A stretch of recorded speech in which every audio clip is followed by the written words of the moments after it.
So, good morning mga idol. So, meron tayo tanggap ngayong printer L3110. So, ang problem nito, no power.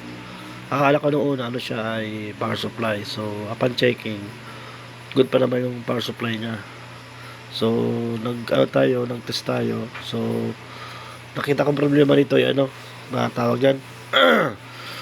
Yung niya, transistor niya, dalawang Q1 saka Q2. Shorted na siya. So, ngayon,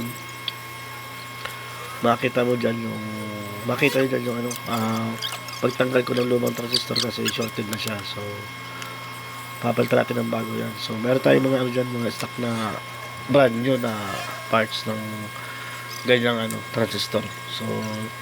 So yun, fast forward tayo ngayon kasi medyo mahaba itong video ito. So, i-fast forward ko na lang.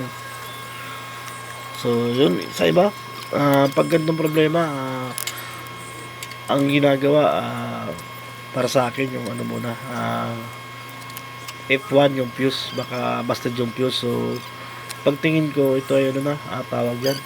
Yung fuse ay na-repair na, may jumper na. So, ibig sabihin, may, may contact dun sa, sa supply. So, pagsaksak ko sa, sa power niya, wala pa din. So, yun, nakita ko yung dalawang transistor ay sa yung shorted, kaya nagpalit tayo ng dalawang transistor.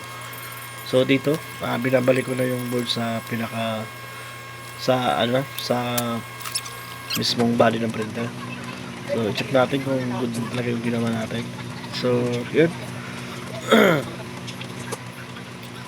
Ang ito ay 3110. So common din sa ibang L series pag ganitong problema, pag low power, check nyo yung transistor kung shorted ba o hindi. So yun, may power na siya at nag-move na rin yung head niya.